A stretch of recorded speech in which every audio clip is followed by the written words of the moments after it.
기말 몇 개 나왔고요? 700 나왔습니다. 몇 가지 하시고 공손까지 신경 쓰지 마세요, 여러분. 그러면 여기에 나올 원래 여기 오는 값이 뭐예요?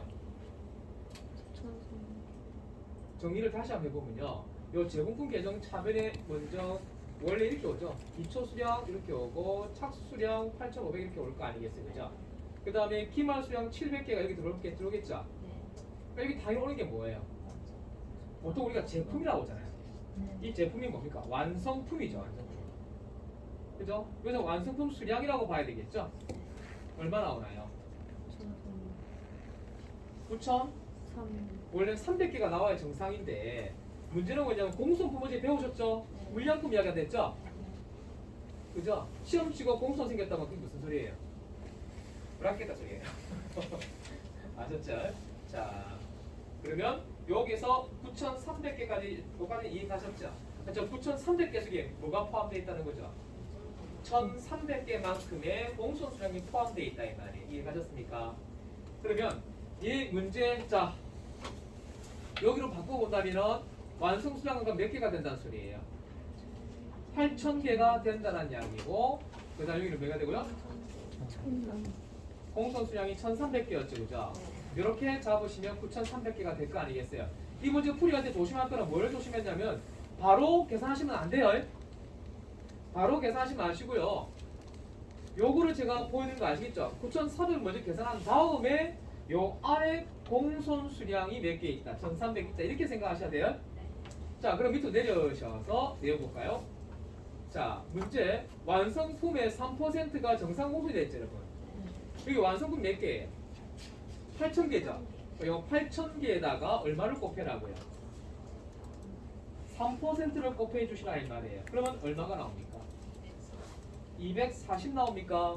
이 240이 뭐라고요? 정상 공손이다 이 말이에요. 여기까지 이해하셨습니까? 요 240을 여기다 넣어야겠죠?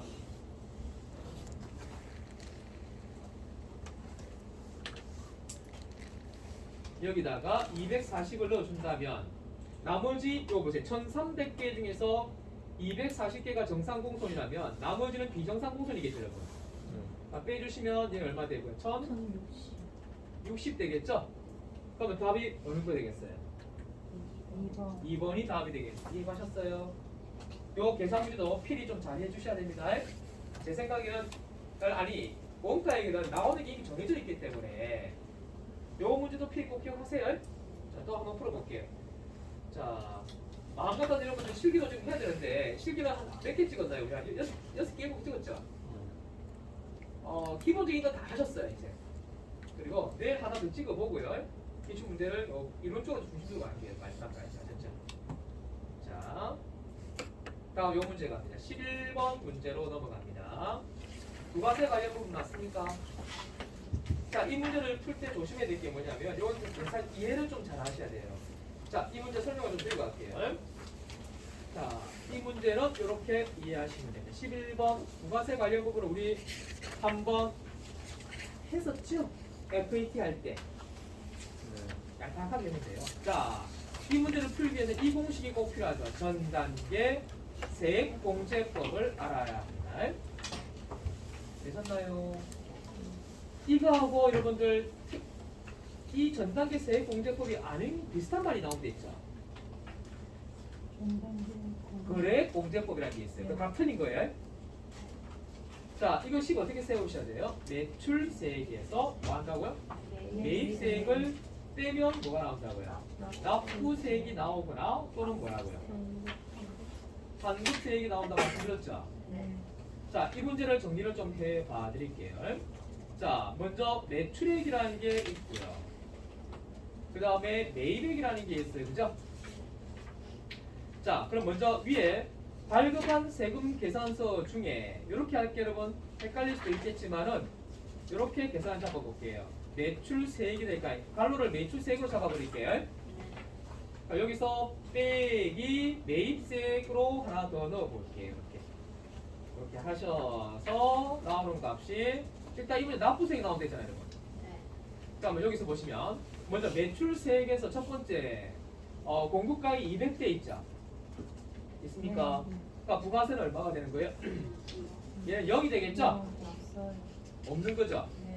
그 외에 매출 및 매입과 관련된 영세일 권리는 없다고 했습니다. 그렇죠? 그다음에 세금 계산서를 받고 매입한 물품의 공급가액이 1,550만 원이 부가세가 155만 원 돼 있죠. 네. 그러니까 여기다가 적어져 있네요. 1,550만 원. 거기에 부가세는 155만 원 이렇게 잡으시면 되겠죠. 네. 자, 그 다음에 이 중에서 거래처 선물용으로 매입한 공급가액이 얼마 있다고 했어요? 50에 5만 원 다 있죠. 얘는 불공이죠, 여러분. 네. 불공이면 매입세액에서 빼야 되죠, 이거. 네. 빼기 얼마를 하시고요? 50에 얼마 되고요? 일단 5만 원을 계산을 해야 되겠죠? 그럼 이거 계산 다시 하시면은 매입세 불공제니까 넣으시면 안 되잖아요, 매입액에. 네. 그러니까 얘 다시 정리하시면 얘는 얼마가 되는 거예요? 얘가 1,500 나오겠죠? 네. 1,500에 부가세는 얼마 들어지고요? 150만 원만 계산되겠죠, 여러분? 이해하셨습니까? 자, 그 다음 납부세액은 얼마 돼 있고요? 250만 원이 나왔습니다. 되셨습니까? 자, 그러면 잘 들으세요. 이게 납부세액이죠, 지금. 납부세액이면 결과적으로 이건 갈로에 대한 금액이잖아요, 여러분. 요거 이해가시겠어요? 네. 그러면 150만 원, 자 드세요. 150만 원이 얼마를 뺐기 때문에 250이 되었을까요? 4천. 매출세액만 400 됐죠? 네. 요거 이해가시겠어요? 네. 매출세액이 400이 나와줘야 그 뺀 값이 250 될 거 아니겠어요? 네. 그러면 매출세액은 이게 이제 과세 표준이지, 얘가. 얼마가 되겠어요? 그게 10%를 곱했기 때문에 400이었잖아요. 이게 얼마 됩니까? 4천이 들어가야 되는 거 이해가시겠습니까? 네. 되셨어요. 4천 들어왔어요. 그래서 얘를 뺀 값이 250 나왔다는 이야기잖아요. 네. 그럼 결과적으로 이야기하면은요, 매출액을 물어봤죠, 이거는. 과세 표준이죠? 에이, 과세 표준의 뜻이 뭐예요? 매출액 이야기하는 거잖아요. 예? 그러면 이 문제에서는요, 4천만 원이라 하면 답이 틀린 거고요. 뭐를까지 포함하셔야 되겠어요?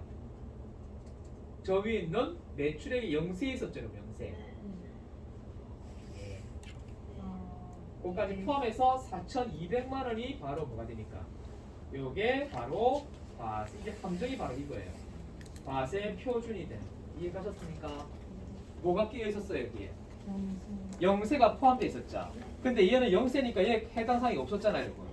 그러니까 매출세액 구하는 거에 대해서는 그냥 400으로 계산했고, 과세 표준 구하려면 200을 플러스해서 계산을 해야 되죠. 그러니까 답이 잘못하면 400으로 4천으로 분개할 금액을 답을 할 수 있겠죠. 하지만 4천하면 답이 틀리고요. 얼마를 더 포함시키시겠어요? 여기 있는 200을 플러스 시켜서 하셔야 됩니다. 되셨습니까? 참 좋은 문제예요. 참 좋은 문제. 그 말은 여러분이 잘 틀릴 수 있는 문제예요. 이해가셨죠? 이 문제 함정은 뭐라고요? 이거 영세를 포함시키지 않고 계산하시면 답이 틀립니다. 자, 여기까지 되셨습니까? 11번. 다음 가시겠습니다. 시간이 좀 들리겠죠, 그죠? 다음에 밑에 12번 봅니다. 부가가치세법상 사업자 등록과 관련된 설명은 좀 틀린 거라 물어봤죠. 이제 여러분들 옛날에 좀 공부하셨기 때문에 딱 읽는 순간에 몇 페이지 가면 되겠다 생각이 들죠? 예? 제가 그걸 트레이닝 시켜드렸는데 저번에.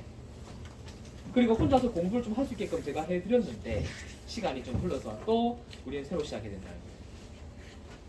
재수강합시다 우리. 근데 재수강할 기회가 있다 하더라도 이제 할 수가 없어요.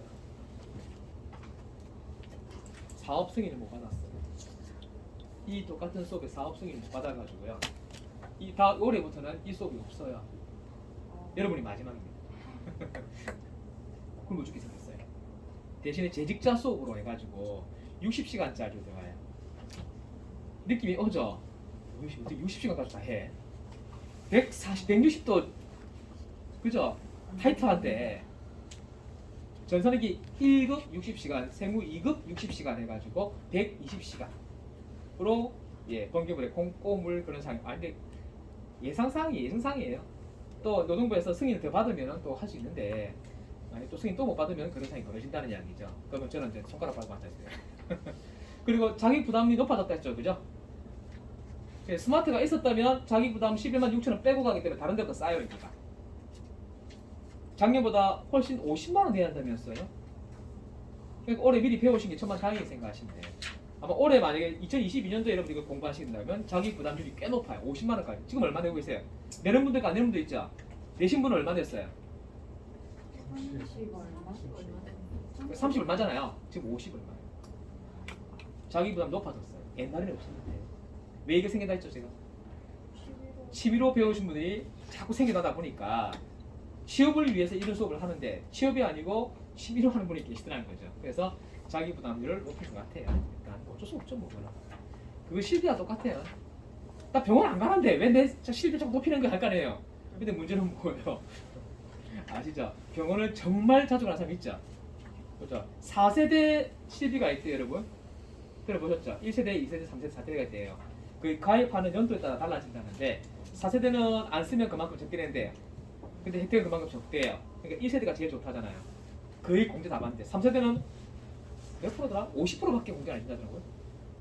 갈아타라고 하는데 대한 전 국민의 거의 70%가 실비로 들어갔대요. 그러니까 우리가 5천만 잡으면 4천만 원인가? 3,500만 원인가? 뭐 그걸 좀 들었다 하더라고요. 실비 들어가야 되죠 원래. 근데 뭐 너무 부담스러워요. 그거 날아가는 돈인데 맞죠? 자 보시겠습니다. 사업자 등록증에 관한 거죠. 자 앞에 가서 한번 읽으시면 답 다 나와요. 페이지 156쪽 갑니다. 가셨습니까? 자 156쪽에 가시면 사업자 등록이라 되어 있죠. 그럼 그 위에 거부터 먼저 읽을게요. 납세 의무.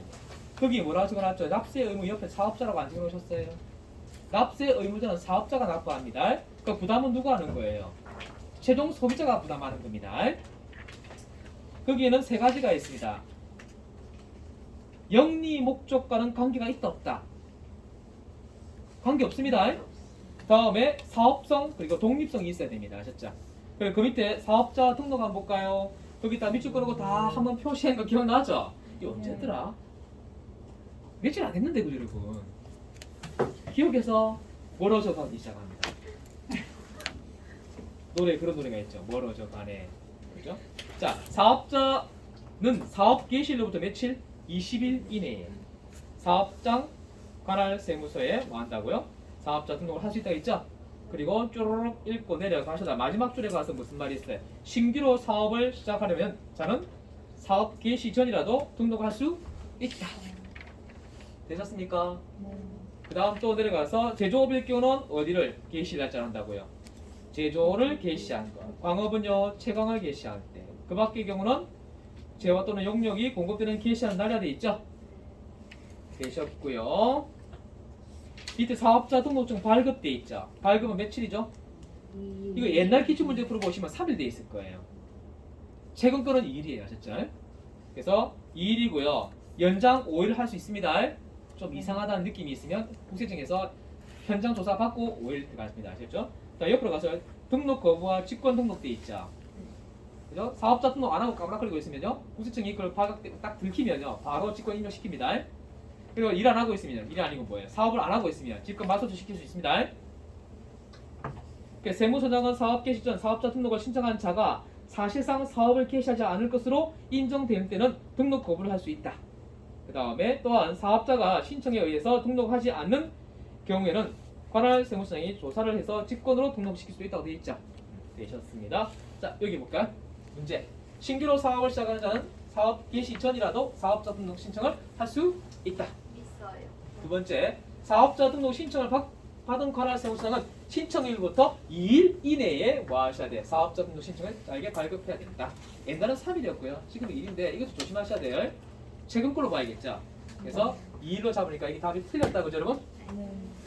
휴업 또는 폐업하는 경우 지체 없이 사업장 관할 세무서장에 신고하여야 한다라고 돼 있죠. 아 여기 또 나와 있네. 밑에 볼까요? 157쪽에 보니까 휴업 폐업 돼 있죠. 이까지 나오다니. 사업자는 휴업 또는 폐업하거나 사업 개시 전 사업 등록한 자가 사실상 사업을 시작하지 않게 될 때는 지체 없이 휴업 신고하고 사업자 등록과 폐업 신고 확인서를 첨부하여 사업장 관할 세무서장에 휴업 또는 폐업에 신고하여야 한다라고 되어 있죠. 찾으셨어요?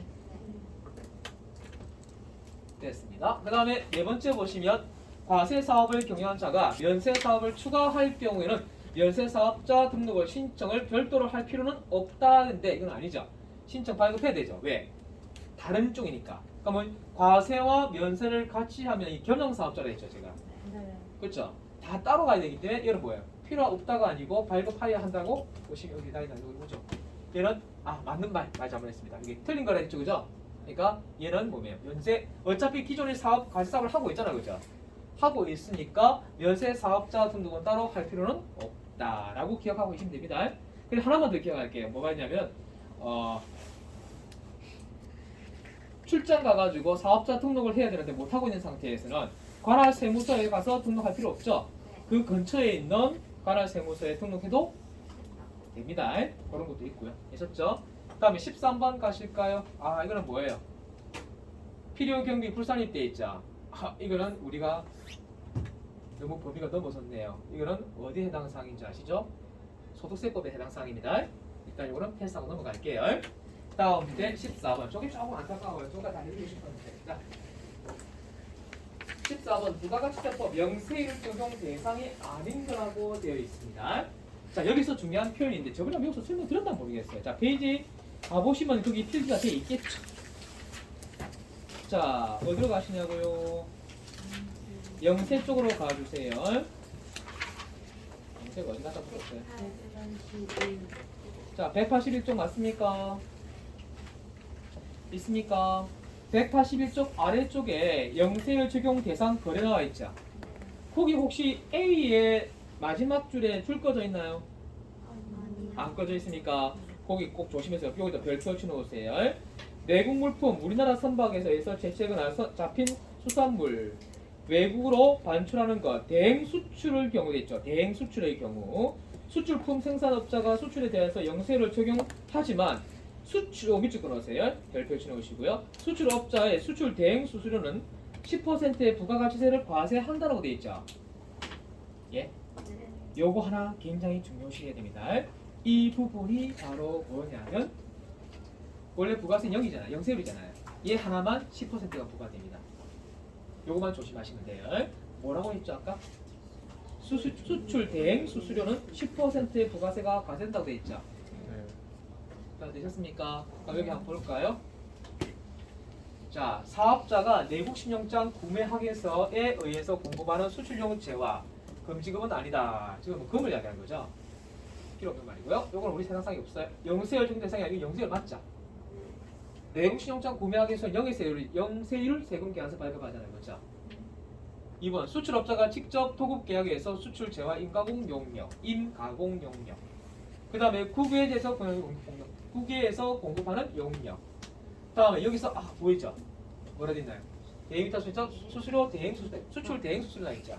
저는 부가세 10%가 붙는다고 말씀드렸죠. 그래서 다른 거는 모르겠지만 얘가 붙으면 답이 4번인 건 아시겠죠? 이해가셨어요? 그 나머지 건 여러분들이 한번 큰 타이틀만 좀 보시고 문제를 풀 수 있습니다. 14번은 되셨어요?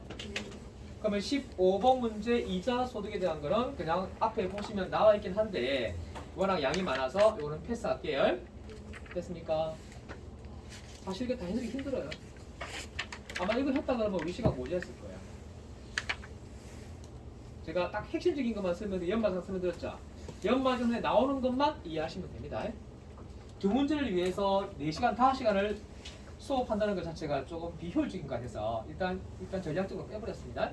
자, 이해해주세요. 자, 그 다음 갑니다. 87회 가면 되겠죠? 97회 가면 되겠죠? 자, 97회 문제 한번 가보겠습니다.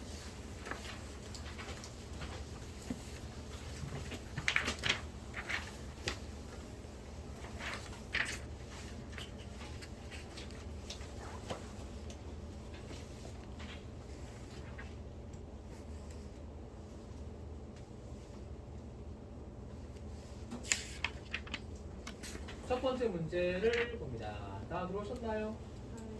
1번 문제 매출채권 대선 충당금을 다소 설정한 것에 대해서 재무제표에 미치는 영향으로 옳지 않는 거라고 되어 있죠. 이런 문제가 참 잘 나오죠. 설명드릴게요. 자, 한번 보세요.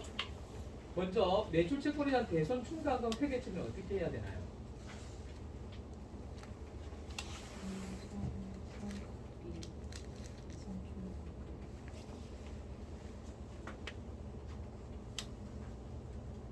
이렇게 하죠.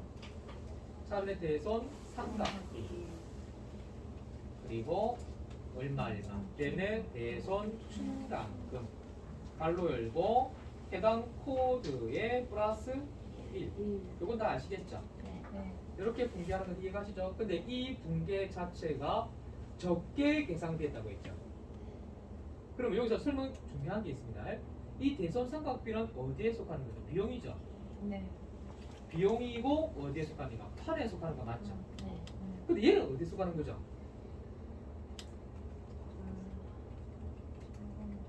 차감적 평가 계정이에요. 그럼 뭐에 대한 차감적 평가 계정일까요? 바로 매출 채권에 대한 차감적 평가 계정이에요. 그러니까 얘는 따로 계정 과목이 자산 부채 자본이 있다는 것이 아니에요. 다시 이야기되면 이거예요, 여러분. 자, 설명을 잘 듣고 이해를 해주셔야 돼요. 이걸 외우려 하지 마시고요. 재무 상태표가 있고요. 여기 하나 예를 들게요. 외상 매출금은 매출 채권 맞죠, 여러분? 이 외상 매출금을 1,000만 원 잡을게요. 그리고 그 밑에 뭐가 붙어요? 대손 충당금이 붙죠. 얘 108이 될 것이고 그 밑에 오는 게 108 플러스 1로 잡히잖아요. 그죠? 그리고 여기다가 금액을 한 200 잡아줄게요. 200 무시 된다. 20만 원 잡을게요.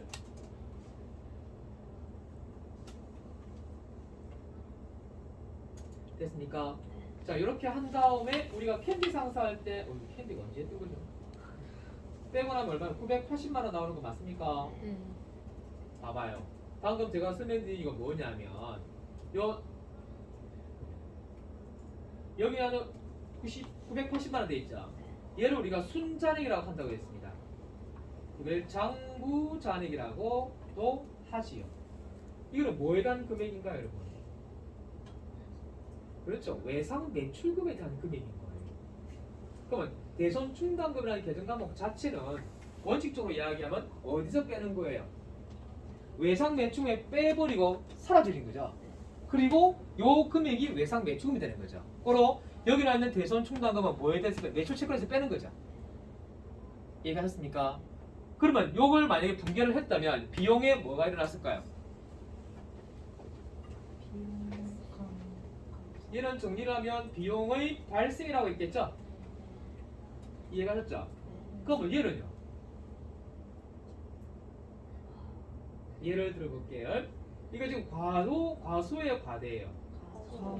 과소 계산했다는 것은 그만큼 비용은 그만큼 뭐예요? 적게 계산했다는 소리죠.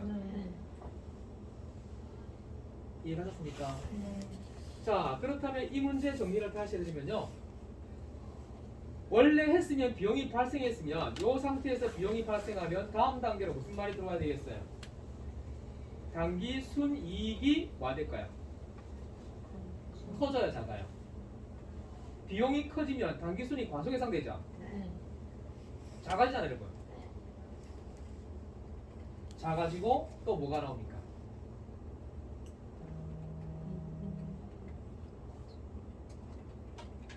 또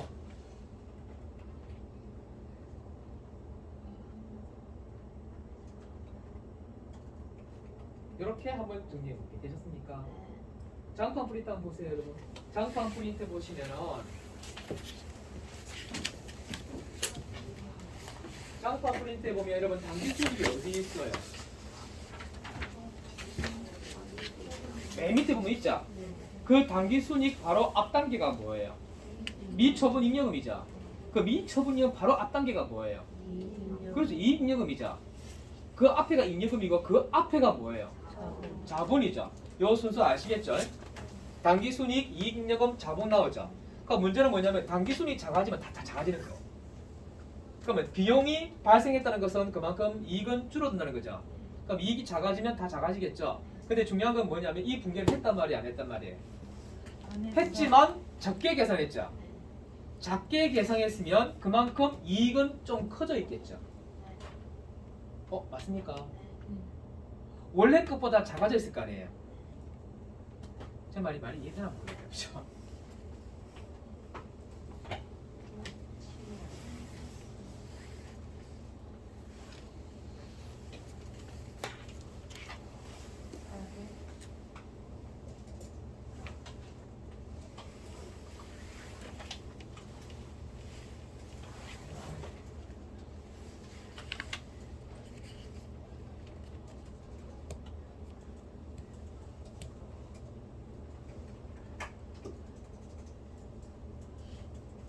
자 이렇게 한번 적어봤어요. 얼마가 지금 과소계상되었어요? 20만 원. 자 20만 원이 과소계상됐다고 예를 들게요. 됐습니까? 그러니까 원래 값은 100이잖아요, 여러분. 비용이. 근데 80으로 잡았으면 20만 원이 지금 현재 과소계상됨으로 해서 원래 값보다 작아졌죠. 맞아요? 네. 그러니까 비용이 작아지면 이익은 그만큼 맞아요. 커져버리겠죠. 네. 이해가셨습니까? 그래서 이익이 뭐가 되고요? 여기서 이야기할 때 당기 순이익이 뭐 되고 과대 계상이 된다면 다음 단계는 이익 잉여금도 뭐가 되고요? 과대 계상이 될 것이고 그에 따라서 모두 자본의 과대 계상으로 이어질 수 있겠죠, 여러분. 이해가셨습니까? 자, 그러면 이 문제에서 이야기한 건 당기순이 과대 계상되는 건 이해가시죠? 이익잉여금이 과대 계상되는 건 이해가시겠죠? 됐습니까? 근데 비용은 과대 계상될 수가 없잖아요, 여러분. 그럼 자산이 왜 과대 계상된다고 말이 많이 나와 있나요? 여기 자산이 어디 있다고? 그게 아니고 이거죠, 이게. 맞아요? 그럼 해볼게요. 요거로 줄일게요. 요거를 100으로 잡아버릴게요. 되셨습니까? 아, 100이 아니구나. 삼각형이니까. 아, 요거는 그대로 잡시다. 잡고 들어갑시다. 수치 계산을 다시 한번 볼게요. 자, 요거를 이대로 두고 여기다 똑같이 하나 넣어보겠습니다. 지금 이 문제는 지금 대손 충당금이 작아진 상태죠. 그럼 요 금액을 이렇게 잡아볼게요. 이 금액을 원래 값은 100만 원으로 잡고 됐습니까? 근데 얘를 얼마로 잡아버린다고요? 80으로 잡아버리면 얘를 100을 잡으면 얘 값이 얼마 되는 거죠? 900이 될 것이고 80으로 잡으면 얘 값은 얼마 되니까? 920만 원 되죠. 이해가셨습니까? 자, 그러면 지금 이 문제는 적게 계상했으니까 원래 금액보다 커지죠, 이게. 900에서 920으로 커지잖아요, 여러분. 그래서 얘가 자산이 과대 계상된다는 의미를 표현하는 거예요. 좀 이해력이 높아집니다. 4번 몇 번이 되고요? 4번. 4번은 여기서 비용은 당연히 작아질 수밖에 없죠. 네. 자, 다음 문제 봅니다. 자, 무형자산에 대한 감가상각에 대한 설명으로 틀린 걸 물어봤죠. 자, 요거 잠시 보셔야 돼요. 자, 제가 가르쳐드린 거, 자, 4장짜리 프린트 좀 찾아봐 주세요.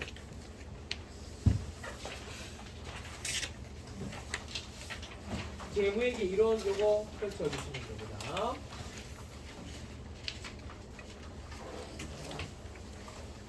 자, 저 뒤쪽에 한 7페이지 좀 있으려는 거예요.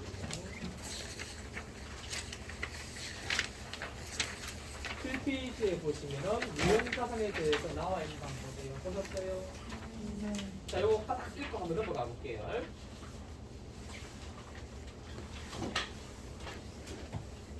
자, 여기 보시면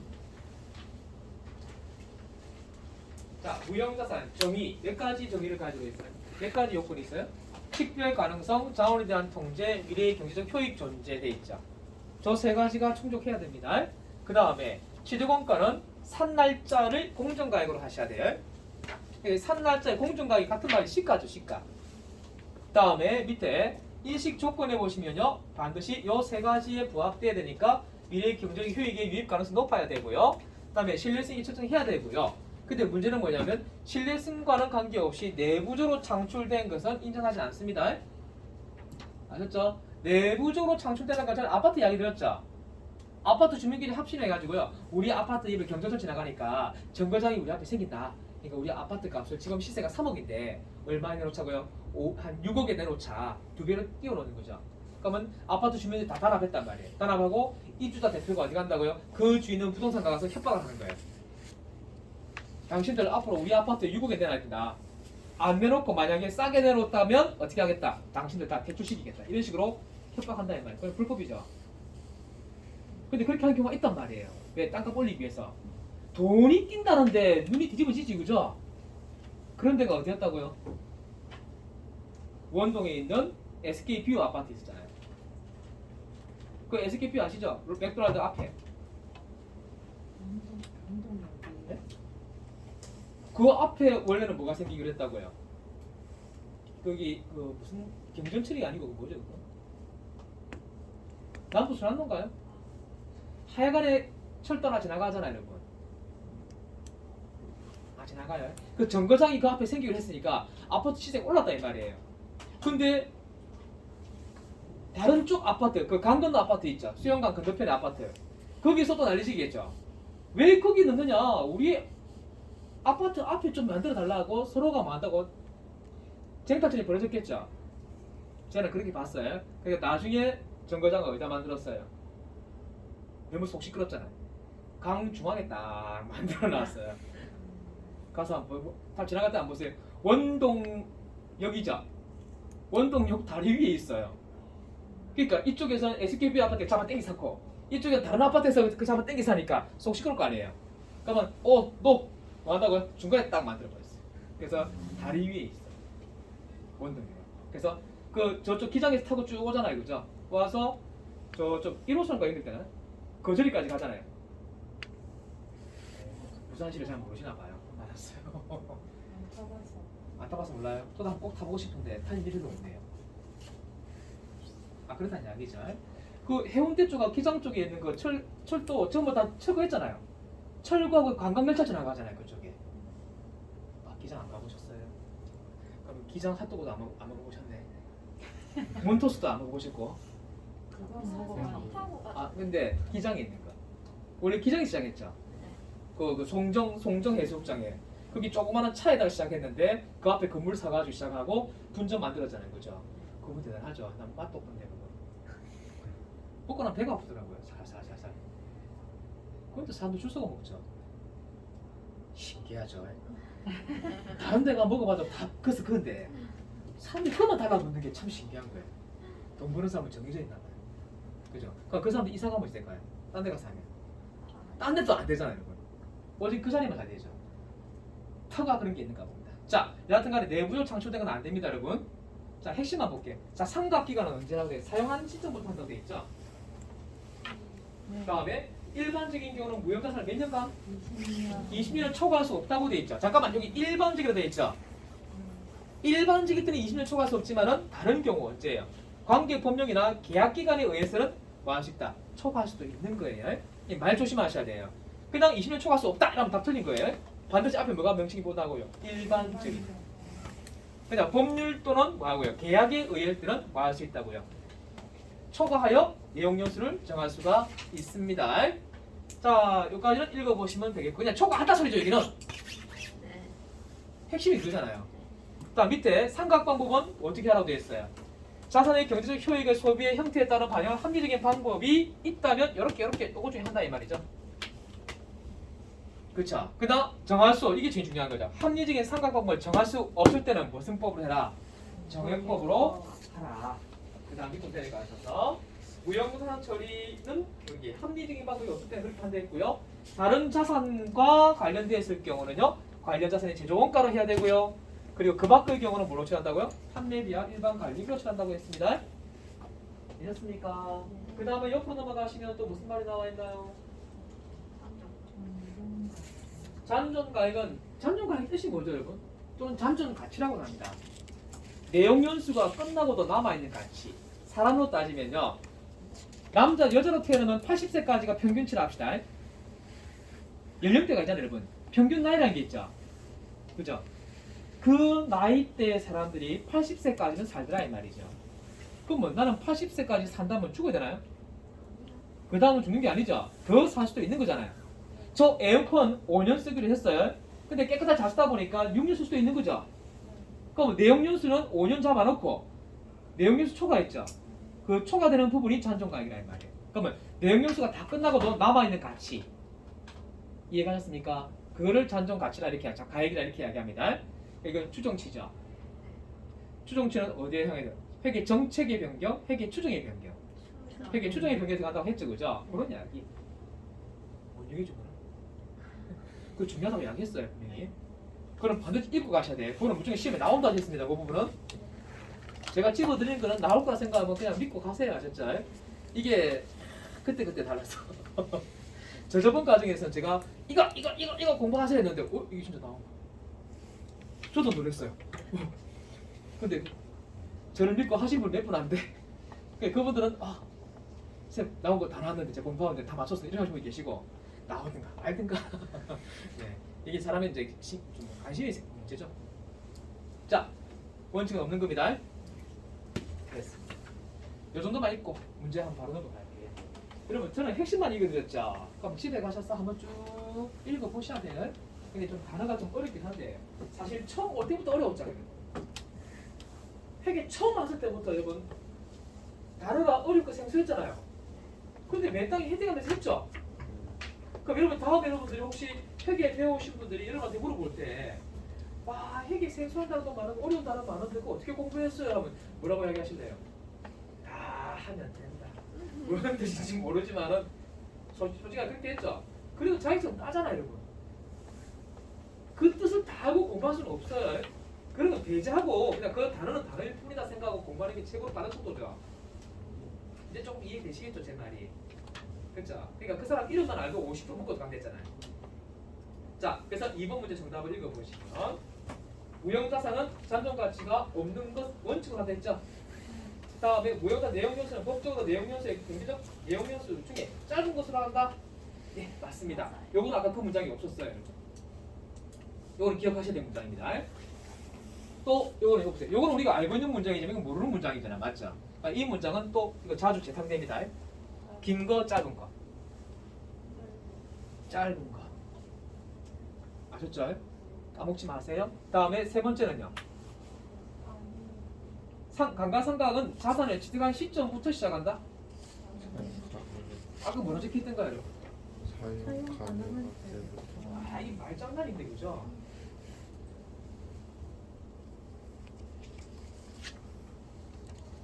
육 페이지였죠. 아까 읽어볼 때 어디 있었나요? 요 근처에 있었는데 그죠? 상가. 있죠? 사용 가능한 때부터 만각을 시작한다. 여러분 뭐라 됐고요? 취득한 뭐가 틀린지 아시겠죠? 네. 이건 뭐예요? 일반적인 말이 딱 박혀 있죠. 네. 그러니까 뭐라고 얘기했어요? 20년을 초과할 수 없다. 하지만 법률적으로 계약적으로는 초과할 수도 있는 거죠. 다음. 이따 못하겠네요. 시간. 자, 3번 문제 한번 가시겠습니다. 조금 이 페이지만 이 페이지는 내려갑시다. 안 되겠다. 설명하기 좀 안 돼. 수업 끝났죠? 그래서 목요일하고